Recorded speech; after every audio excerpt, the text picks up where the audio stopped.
Alors, heureux parce que je me suis aperçue que mon petit logiciel enregistre seulement 15 minutes. 15 minutes de mon écran en tout cas. Je me suis aperçue là maintenant et du coup j'ai pas envie de refaire ma partie 1 parce que je n'ai plus le temps dans la journée parce qu'il y a malheureusement il n'y a que 24 heures dans une journée et j'ai plus le temps. Donc je vais laisser la partie 1. Je vais laisser la partie 1 et parce qu'elle est pas si dégueulasse hein. Bon. Et je vais faire une petite partie 2 qui va être courte, certes, mais elle sera là. Et donc ça me permettra peut-être de parler plus lentement, parce que je me suis aperçue aussi que je parlais très vite dans la partie 1. Et, euh, et là, là ça me permet de me poser pour expliquer un peu plus lentement. Je pense que je ferai plusieurs parties en fait quand je voudrais aborder un sujet. Comme ça me prendra moins la tête de comment dire, de parler rapidement. Donc voilà, je vais parler posément. Euh, donc ce que je voulais dire, c'est que les verbes, voilà, il y a les verbes en hada et il y a les verbes en da. Ok. Les verbes en hada, franchement, j'aime bien parce que c'est facile à conjuguer. Il n'y a qu'une seule manière de conjuguer et franchement, c'est super. Par contre, les verbes en da, oui, c'est ça. Et ben, il y en a qui sont très faciles à conjuguer, d'autres non. Il y a des verbes irréguliers. C'est un peu le bazar. Il y a des verbes qui se ressemblent, qui se conjuguent aussi de la même manière, mais il y a des exceptions. Enfin, c'est vraiment un bazar sans nom. Mais on pourrait même faire un livre sur ça, clairement, sur les verbes. Mais j'ai envie de dire, faut apprendre un peu par cœur et aussi avoir l'habitude euh, d'écouter le coréen, de vous entraîner à écouter du coréen, que ce soit à la radio ou dans les dramas. Ça va vous sembler familier et on dit ah non, on dirait plus ça et pas ça. Bon, ça peut aider. Et puis, par exemple, le verbe yipuda, qui est souvent repris dans les dramas. Euh, on entend ah non mouillez pas. Voilà, voilà, yepo c'est conjugué au présent, niveau familier. Voilà, à force d'écouter, ça va vous sembler familier. Enfin, la prononciation va vous sembler familière. Et du coup, ah ouais, c'est comme ça que ça se conjugue. Pourquoi on dit comme ça et pas comme ça? Vous voyez?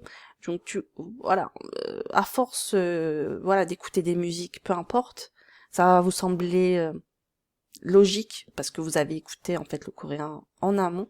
Donc c'est pour ça que c'est important de vous familiariser avec la culture coréenne, que ce soit au niveau de la nourriture, de la musique ou des films ou des dramas. C'est important.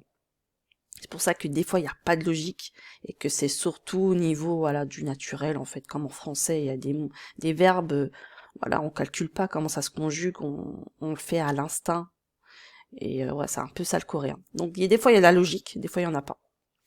Mais bon, moi mes préférés c'est le hada parce que c'est que de la logique. Par contre en da c'est pas de la logique malheureusement. Après il y a des verbes qui se conjuguent très facilement, hein, simplement, mais d'autres non.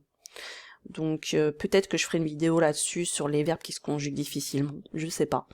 Mais j'ai pas envie de rebooter certaines personnes sur la langue, hein, c'est pas le but. Donc pour conjuguer, mes conseils en tout cas pour conjuguer, c'est déjà connaître l'infinitif du mot, du verbe. Connaître l'infinitif pour pouvoir prendre le radical et ensuite se dire alors attendez, je vais conjuguer au présent et ça sera au niveau courant. Voilà.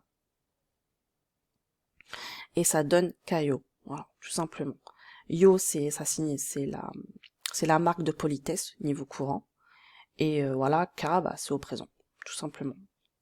Et si on veut le faire au familier, on enlève le yo, ça fait ka. Et là, ça devient du familier. Voilà.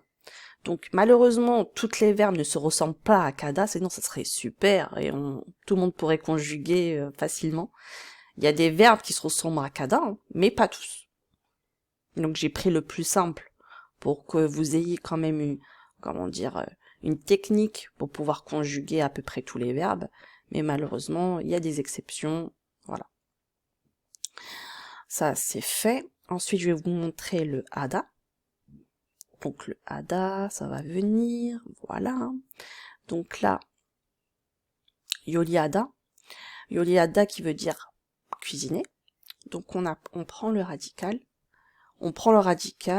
on le conjugue au présent, et au niveau courant, ça fait yoli heyo. Voilà. Donc on prend le radical, et heyo, c'est le conjugué au présent, niveau courant. Voilà. Si je veux familier, j'enlève le yo, et ça fait yoli he. Voilà, ça sera niveau familier, niveau courant, au présent. Voilà. C'est pour ça que j'adore les verbes en hada, et tous les verbes en hada se conjuguent de la même manière, que ça soit au passé, au futur. Donc là c'est du présent, donc là j'ai pas montré au passé futur, mais il suffit de maîtriser passé, présent, futur avec les verbes hada. Déjà vous pouvez conjuguer quand même pas mal de verbes en coréen. Vous pouvez dire beaucoup de choses en coréen. Donc c'est une avancée, et en même temps ça rebute pas pour avancer en coréen en tout cas. C'est ce que je pense et ce que je vous conseille. Voilà. Moi j'ai débuté comme ça, et franchement je regrette pas. Donc vous connaissez la chanson, hein, abonnez-vous, aimez la vidéo si vous aimez d'ailleurs, et puis n'hésitez pas si vous avez des questions en commentaire, sur Facebook, cours particuliers, voilà, je fais tout. Et puis vous me dites si ça a été clair pour vous. Je vais donner des exercices dans la semaine pour que vous ayez un petit récapitulatif de tout ça. Et puis voilà. Merci à mardi pour plus d'exercices, et à toute la semaine pour plus d'exercices. Merci, Kapsa Amida.